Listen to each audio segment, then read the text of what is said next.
ഞാൻ വിളിച്ചിട്ടുണ്ട്. രാവിലെ മുതൽ കഷ്ടപ്പെട്ടിരിക്കുന്നത് നമ്മളൊക്കെ. ഹോട്ടലിൽ നിന്ന് വന്നുകൊണ്ടിരിക്കുകയാണ്. എല്ലാവരും ഒന്ന് ക്ഷമിക്കണം. നമ്മുടെ ഉണ്ണി സാറിന് വേണ്ടിയിട്ടാണ് വെയിറ്റ് ചെയ്യുന്നത് കേട്ടോ. ഇപ്പൊ വരും അദ്ദേഹം.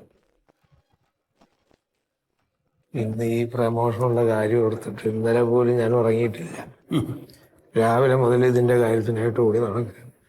ഹോള് ബുക്ക് ചെയ്യാനും അതിനും പരിപാടിയുണ്ട്. ഒരു ഇത്രയും സമയമായില്ലേ സാറേ? ഇതിന്റെ പ്രത്യേകത എന്താണെന്ന് വെച്ചാൽ ഈ ഉണ്ണി സാർ ഒരു പ്രമോഷനും പോവാറില്ല. ഇതിപ്പോ ഞാൻ നിർബന്ധിച്ച് കയ്യും കാലും പിടിച്ചതിന്റെ പേരിലാണ് വരാന്ന് പറഞ്ഞത്. അതിന്റെ കാര്യം എന്താ? ഇയാൾ അഭിനയിച്ച സിനിമയല്ലേ? സമയമില്ല എന്ന് പറഞ്ഞ ഇത്രയും കാശ് ഞാൻ അയാൾക്ക് കൊടുത്തതാ ഈ സിനിമയുടെ കാര്യത്തിന്. അപ്പൊ കാശ് അങ്ങോട്ട് മേടിച്ചു. അപ്പൊ കാശ് മേടിക്കൽ മാത്രമേ ഉള്ളൂ. സാർ വരും, എന്തായാലും ഒരു 5 മിനിറ്റിനുള്ളിൽ വരും. ഡേറ്റ് ഇല്ല. ഇത് 2023 അല്ലേ? 2034 വരെ ഡേറ്റ് ഇല്ല. അത് ഹോളിവുഡ് സ്റ്റൈൽ സിനിമയിൽ നിന്ന് ശംഭൂരാന്റെ യാത്രകൾ എന്ന് പറഞ്ഞു ഞാനാണ് നായകൻ. അത് 1 വർഷം ഡേറ്റ് കൊടുത്തല്ലോ. നിങ്ങൾ മരിച്ചു പോകുന്നു അതിൻ്റെ ഉള്ളിൽ. നിങ്ങളുടെ മകനെ കൊണ്ട് ചെയ്യിക്കാലോ പടം. ഞാനുണ്ടാവുമല്ലോ.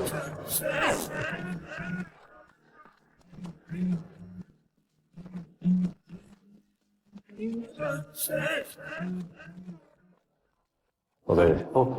3 ഫ്ലക്സ്, 30 ഫ്ലക്സ് വെക്കേണ്ട സ്ഥലത്ത് 3 ഫ്ലക്സ്. സാറേ, തിയേറ്ററിൽ നമ്മൾ മൊത്തം വെച്ചിട്ടുണ്ട്. ഇതിപ്പം പത്രസമ്മേളനത്തിലേക്ക് സാർ ഇരിക്കും.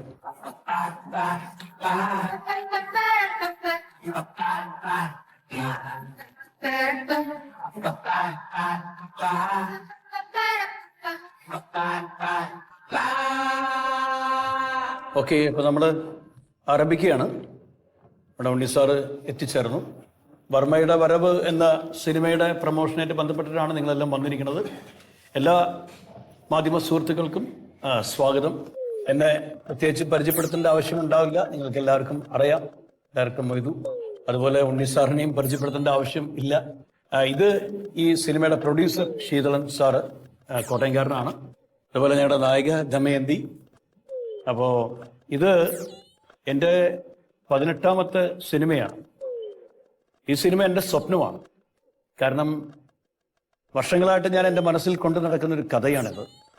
ഈ കഥയിൽ ഉണ്ണി സാറ് തന്നെ നായകനാവണം എന്ന് ഞാൻ ആഗ്രഹിച്ചതിൻ്റെ പേരിലാണ് എനിക്ക് ഒരുപാട് കാലം കാത്തിരിക്കേണ്ടി വന്നത്. 2 വർഷം മുമ്പാണ് ഞാൻ അദ്ദേഹത്തോട് കഥ പറയുന്നത്. കഥ കേട്ട ഉടനെ അദ്ദേഹം എനിക്ക് ഡേറ്റ് തരികയായിരുന്നു. വളരെ പ്രതീക്ഷയോടെ ഞാൻ കാത്തിരിക്കുന്ന ഒരു സിനിമയാണ്.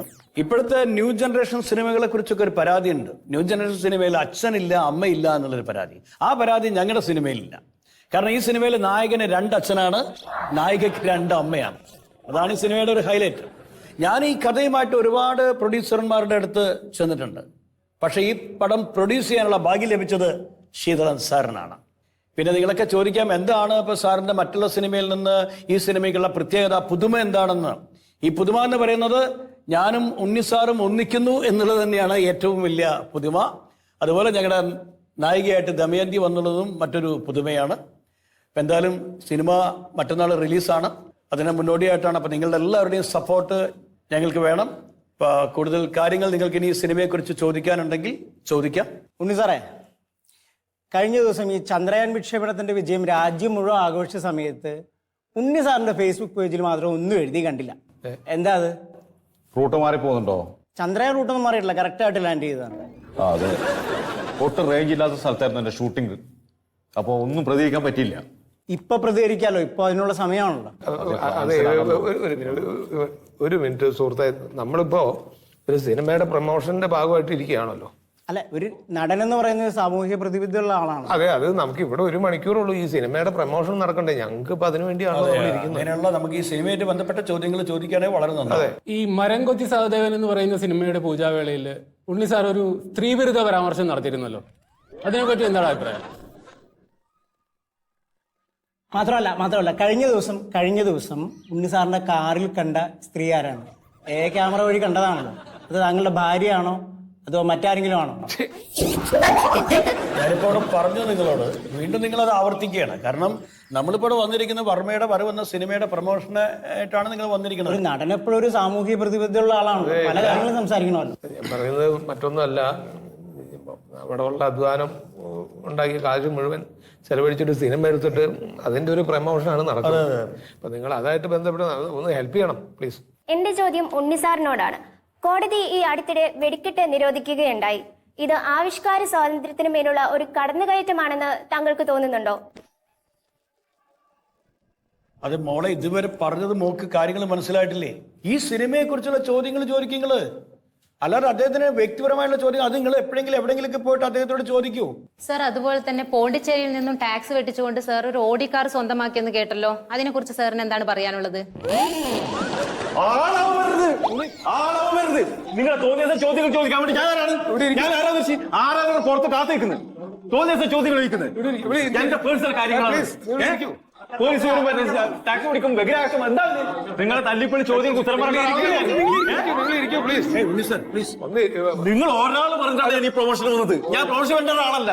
ഞങ്ങൾ എന്താന്ന് വിചാരിച്ച് ആരാ നിങ്ങൾ പുറത്തെ കാത്തു നിൽക്കുന്നത്? നിങ്ങൾ ഒരാൾ പറഞ്ഞിട്ടാണ് ഈ പരിപാടിക്ക് ഞാൻ വന്നത്. Sorry sir. എന്ത് സോറി? ഇരിക്കും സാർ, പ്ലീസ്. എനിക്ക് ഒന്ന് സംസാരിക്കാമല്ലോ. സംസാരിക്കും സർ. ഞാൻ ചോദിക്കാതെ ചോദ്യങ്ങളാണ് ചോദിച്ചിരിക്കുന്നത് സർ. അല്ല,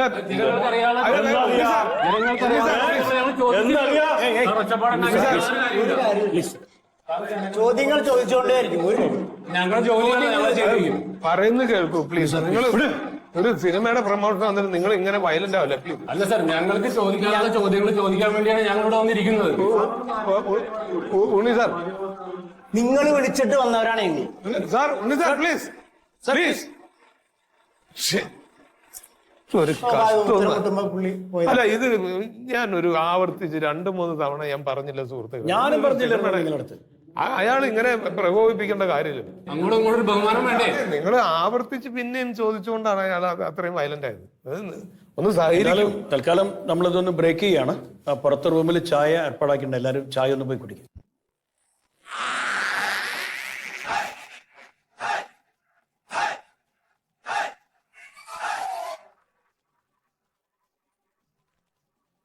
പത്രക്കാർ പലതും ചോദിക്കും. ഇത് നമ്മുടെ സിനിമയുടെ പ്രമോഷനാണ്.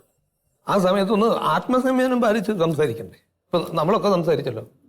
ഇത്രയും ബഹളുണ്ടാക്കേണ്ട കാര്യം എന്താ സാറേ? ചോദ്യങ്ങളൊന്നും നമ്മളോടായിരുന്നില്ലല്ലോ, എല്ലാം അദ്ദേഹത്തോടായിരുന്നില്ലേ? അതാണ് അദ്ദേഹത്തിന് പ്രകോപിതനാക്കിയത്. ഞാൻ പറയണത്, ഇത്രയും പൈസ ചെലവാക്കി ഞാൻ ഒരു പടത്തിന്റെ പ്രമോഷന് വേണ്ടി നമ്മൾ ഇങ്ങനെ ഒരു പത്രസമ്മേളനം വിളിച്ചു കൂട്ടുമ്പോൾ ആ സാഹചര്യം മനസ്സിലാക്കി പെരുമാറുള്ള ഒരു ഇത് വേണ്ടേ? പറയാം സാർ. ആ,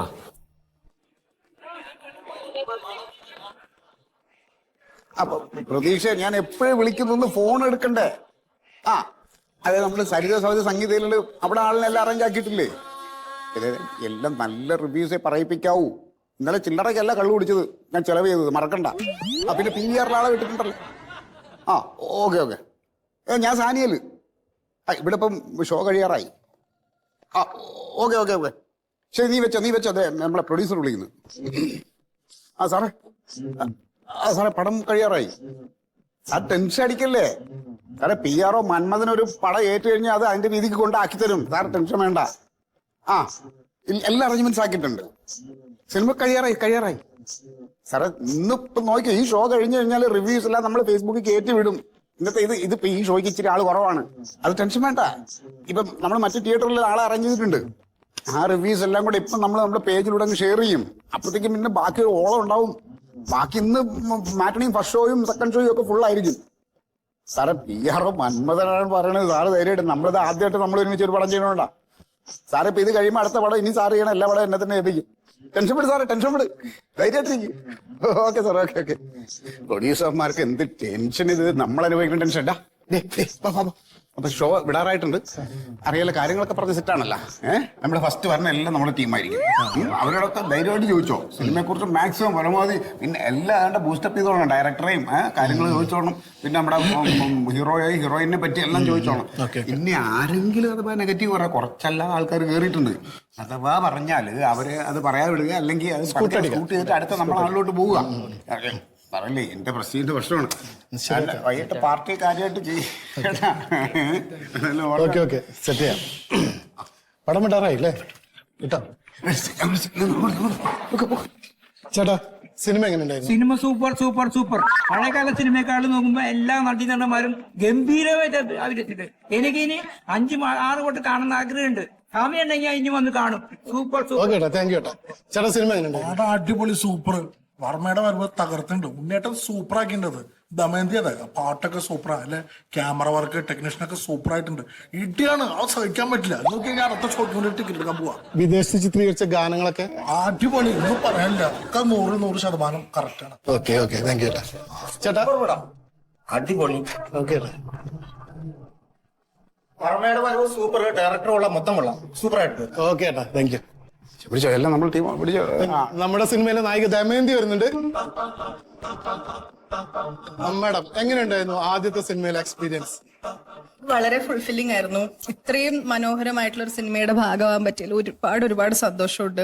ഡയറക്ടർ സാറാണെങ്കിലും അതുപോലെ തന്നെ പ്രൊഡ്യൂസർ സാറാണെങ്കിലും ഉണ്ണി സാറ് പ്രത്യേകിച്ച് ഒരുപാട് നന്ദിയുണ്ട് എനിക്ക് പറയാനായിട്ട്. എന്നെ ഒരുപാട് സിറ്റുവേഷൻസിൽ എന്നെ ഒരുപാട് രീതിയിൽ ഹെൽപ്പ് ചെയ്തിട്ടുണ്ട്.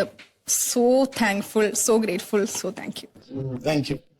പുതുമുഖ നായിക ദമയന്തി ആനന്ദാശ്രു പൊഴിച്ചുകൊണ്ടാണ് പോകുന്നത്. അച്ചോട്ടാ, എങ്ങനെയുണ്ടായിരുന്നു സിനിമ? ഫാമിലി ആയിട്ട് കാണാൻ പറ്റുവാണ്. ഞങ്ങൾ ഫാമിലി ആയിട്ട് വന്നിരിക്കുന്നത്.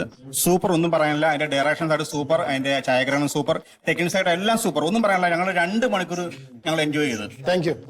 ചേച്ചി, സിനിമ എങ്ങനെയുണ്ടായിരുന്നു? നല്ല സിനിമ, ചേട്ടൻ്റെ അഭിനയം നല്ല അല്ലേ? Thank you. ചേട്ടാ, സിനിമ എങ്ങനെയുണ്ടായിരുന്നു? സിനിമ മൊയ്തുവിന്റെയും ശീതളിന്റെയും കൂട്ടുകെട്ടിൽ പിറന്ന മനോഹരമായ സിനിമ എന്ന് പറയാൻ പറ്റില്ലെങ്കിലും പടം അത്ര കണ്ടങ്ങ് കയറിയിട്ടില്ല. കാരണം ഒരുപാട് മികച്ച സ്റ്റാഫ് കഴിഞ്ഞ് സെക്കൻഡ് ഹാഫിലേക്കാണ് പടം കയറി വരികയാണ്. അപ്പോൾ ക്ലൈമാക്സ് എത്തുമ്പോഴാണ് 2 മണിക്കൂർ ഈ പടം ഇന്റർവെൽ ഇല്ലാതെ കാണണമെന്ന് ആഗ്രഹിച്ചവരാണ്. ഒരുപാട് മനോഹരമായ പടങ്ങൾ ഇനിയും ഈ കൂട്ടുകെട്ടിൽ പിറക്കേണ്ടതുണ്ട്. തീർച്ചയായും പ്രോത്സാഹിപ്പിക്കേണ്ട സിനിമയാണ്. മനോഹരമായ പോപ്കോൺ, നല്ല AC, സുന്ദരായിട്ട് കിടന്നുറങ്ങാം. നല്ല ഏസിയാണ്. എന്ത് പാടാന്ന് മലയാളത്തിന് നല്ലൊരു നടിയെ കൂടി ഇതിനകത്തൂടെ ഒരുപാട് കലാമൂല്യമുള്ള സിനിമകൾ കൊല്ലേന്നിടാ.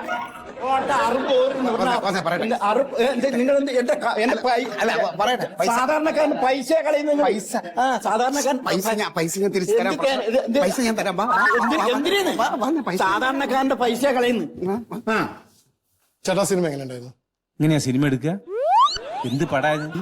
ഒന്നും പറയണ്ട, എന്ത് ചാളിപ്പടം. അതെ, എന്തുണ്ടെങ്കിലും നമുക്ക് വരെ പ്രൊഡ്യൂസർ പൈസ മേടിച്ചു. എനിക്ക് പൈസ ഒന്നും വേണ്ട. എന്തിനു എനിക്ക് പൈസ?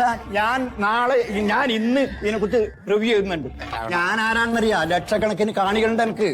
ആൾക്കാർ കേൾക്കട്ടെ. ആൾക്കാർ കേൾക്കണമെന്ന്. ഈ ചാളിപ്പടം കാണാൻ ആൾ വരരുത്. നിങ്ങളൊന്ന് സിനിമ കാണാൻ നിൽക്കും. നിങ്ങളൊന്ന് പോട്, വെറുതെ കാശ് കളയണ്ട.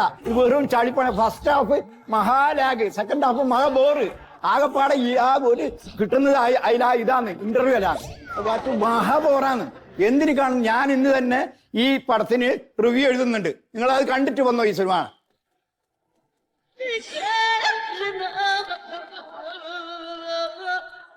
ഹലോ ഗൈസ്, നമസ്കാരം. പാരീസ് ഫിലിം റിവ്യൂവിലേക്ക് സ്വാഗതം.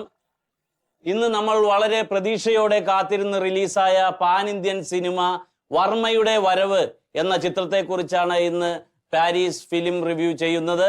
പറയാതിരിക്കാൻ നിവർത്തില്ല ഗൈസ്, കൂതറപ്പടം.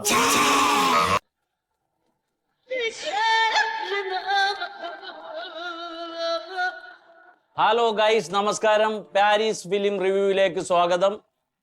ഇന്ന് നമ്മൾ വളരെ പ്രതീക്ഷയോടെ കാത്തിരുന്ന് റിലീസായ പാൻ ഇന്ത്യൻ സിനിമ വർമ്മയുടെ വരവ് എന്ന ചിത്രത്തെക്കുറിച്ചാണ് ഇന്ന് പാരീസ് ഫിലിം റിവ്യൂ ചെയ്യുന്നത്. പറയാതിരിക്കാൻ നിവർത്തില്ല ഗൈസ്, കൂതറപ്പടം. Utter flop. 2.25 മണിക്കൂർ വേസ്റ്റായി എന്ന് പറയുന്നതല്ലാതെ വർമ്മയുടെ വരവ് എന്ന ചിത്രത്തെക്കുറിച്ച് പറയാൻ വേറെ വാക്കുകളില്ല. മലങ്കൾട്ട് ഡയലോഗുകളും ഭയങ്കര ബിൽഡപ്പ് കൊടുത്തിട്ട് കൂതറ ഡയലോഗുകളും കുത്തി നിറച്ചുകൊണ്ടുള്ള അസഹനീയമായ ഒരു ബോംബ് ചിത്രമായി മാറിയിരിക്കുകയാണ് നമ്മൾ പ്രതീക്ഷയോടെ കാത്തിരുന്ന വർമ്മയുടെ വരവ്. ഇതിലെ നായക കഥാപാത്രം ചെയ്യുന്ന ഉണ്ണിയേട്ടന്റെ ബിൽഡപ്പിൽ ഹെലികോപ്റ്ററിൽ വന്നിരുന്ന് ഹെലികോപ്റ്ററിന് ഉള്ളിൽ നിന്നും ചാടുന്ന ഒരു രംഗമുണ്ട്. വളരെ സ്റ്റൈലായിട്ട് മുന്നിൽ നിന്നുകൊണ്ട് കൂതറ തറ വർത്താനം പറയുന്ന പോലത്തെ ഡയലോഗ് വിട്ടിട്ട് എന്റെ പൊന്നേ സഹിക്കാനൊക്കുന്നില്ല. പിന്നെ ഉള്ളത് നായിക കഥാപാത്രം ചെയ്യുന്നത് അയ്യപ്പനും വാവരും എന്നുള്ള സിനിമയിൽ കുട്ടിയുടെ വേഷം ചെയ്ത ദമയന്തിയെ എന്തൊക്കെയോ വെച്ച് കെട്ടി അദ്ദേഹത്തിന്റെ ചെറുമോളാകാൻ പ്രായമുള്ള ഉണ്ണിയേട്ടൻ വന്നിട്ട് ഡാൻസ് ഈ ദമയന്തി ആണെങ്കിൽ ഒന്ന് അഭിനയിക്കാൻ പോയിട്ട് ചത്ത അയിലയുടെ കണ്ണ് പോലെ ജീവനില്ലാത്ത കണ്ണും ചോക്കടിപ്പിച്ചാൽ പോലും എക്സ്പ്രഷൻ വരാത്തൊരു മുഖവും വെച്ചിട്ട് നിന്നുള്ള എന്റെ പൊന്നോ ഇങ്ങനെ ഒരു അഭിനയം. ആ അഭിനയം കണ്ട് എന്റെ സൈഡിൽ കാഴ്ചക്കാരായി 3-4 ഫാമിലി ഇരിപ്പുണ്ടായി. അവരുടെ കൂർക്കമ്പലി ഇതിന്റെ ബാക്ക്ഗ്രൗണ്ട് മ്യൂസിക്കിനൊക്കെയാണ് മാച്ചായിട്ട് എനിക്ക് തോന്നി. സഹിക്കാൻ കഴിയുന്നതിന്റെ അപ്പുറത്ത് സ്വപ്നം കാണുന്ന പോലത്തെ ഒരു ഡാൻസ് മലേഷ്യയിലും ആഫ്രിക്കയിലും ഒക്കെ പോയി ഷൂട്ട് ചെയ്ത ആ പാട്ടിന്റെ വരികൾ എന്ന് പറഞ്ഞാൽ നിങ്ങളത് കേട്ടിരുന്നാൽ തന്നെ നിങ്ങൾക്ക് ബോധോദയം ഉണ്ടാവും. നമ്മൾ ജോലി ചെയ്ത് അധ്വാനിച്ചുണ്ടാക്കുന്ന 150 രൂപ മുടക്കി ഇതുപോലത്തെ ഒരു ശിക്ഷ അനുഭവിക്കാൻ ചെല്ലരുതേ എന്നാണ് എൻ്റെ അഭ്യർത്ഥന. അത്രയും വധം പടമാണ് ഇവിടെ മൊയ്തു എന്ന ഒരു സംവിധായകൻ ചെയ്തു വെച്ചിട്ടുള്ളതാണ്. ഈ മൊയ്തു ഏതെങ്കിലും ഒരു ഫിലിം ഷൂട്ടിംഗ് നടക്കുന്ന ഒരു ലൊക്കേഷനിലെങ്കിലും പോയി തലയിട്ടൊന്ന് എത്തി നോക്കിയിട്ടുള്ള എക്സ്പീരിയൻസ് പോലും ഇല്ലാതെ ഒരു പടം പടച്ചു വെച്ചിരിക്കുന്നു. ഇതിന്റെ പ്രൊഡ്യൂസർ ശീതളനെന്നോ മറ്റോ ഒരു ശീതളൻ എന്ന് പറഞ്ഞൊരു പാവപ്പെട്ടവനാണ്, ഇതിന്റെ ഒരു വേദനിക്കുന്ന കോടീശ്വരനാണ് ഈ പടം ചെയ്തിട്ടുള്ളത്. ഈ മൊയ്തുവിന്റെ വാക്കും കേട്ട് ഇത്രയും കോടി രൂപ മുടക്കാൻ ഇറങ്ങിക്കുന്ന ഈ ശീതളനൊക്കെ ഈ പടം റിലീസായതിനു ശേഷവും ജീവിച്ചിരിപ്പുണ്ടെന്ന് തന്നെ അറിയുന്നത് അത്ഭുതമാണ്. അദ്ദേഹം ഈ പടം പിടിച്ച കാശിന് കുറെ പാവപ്പെട്ട സാധുക്കൾക്ക് കഞ്ഞി വാങ്ങിക്കൊടുത്തെങ്കിൽ അവരുടെ പ്രാർത്ഥനയെങ്കിലും ഇയാളുടെ ജീവിതത്തിൽ ഉണ്ടായതിന്. അത്രയും വൃത്തികെട്ട ഒരു പടമാണ് വർമ്മയുടെ വരവ് എന്നും പറഞ്ഞ് പടച്ചു വെച്ചിരിക്കുന്നത്. നമ്മൾ വേലയെടുത്ത കാശ് കൊണ്ടുപോയി ഈ പടം കാണുന്നതിലും ഭേദം നമ്മുടെ മക്കൾക്ക് എന്തെങ്കിലും ആ പൈസക്ക് വീട്ടിൽ വാങ്ങിക്കൊണ്ടുപോയി കൊടുത്ത് എല്ലാവർക്കും സന്തോഷമായിട്ടിരുന്ന് തിന്ന. അല്ലാതെ ഒന്നും ഈ പടത്തിനെ കുറിച്ച് പറയാനില്ല. ഒരു വില്ലനുണ്ട്, നമ്മുടെ ഉണ്ണിയേട്ടൻ ഇടിക്കുന്ന ഒരു വില്ലൻ, കാക്ക ഷോക്കടിച്ച പോലത്തെ ഒരു വിഗും ചാക്കവള്ളി ഫെവിക്കോളിൽ മുക്കിയിട്ട് ഇങ്ങനെ ഒട്ടിച്ചു വെച്ച പോലത്തെ താടിയും. എൻ്റെ ദൈവമേ, ആരാണ് ഇതിന്റെ മേക്കപ്പ് ഡിപ്പാർട്ട്മെന്റ്? ഇതുപോലെ മലയാളത്തിന്റെ ചരിത്രത്തിൽ ഇത്രയും നാറിയ ഒരു പടം റിവ്യൂ പറയാൻ പോലും എനിക്ക് അപമാനം തോന്നുന്ന രീതിയിലുള്ള പടമാണ് ഈ വർമ്മയുടെ വരവ്. ഇനി ഈ വർമ്മയുടെ വരവ് കാണാൻ ആരെങ്കിലും തിയേറ്ററിലോട്ട് വരുമോന്ന് നമുക്ക് കണ്ടറിയാം.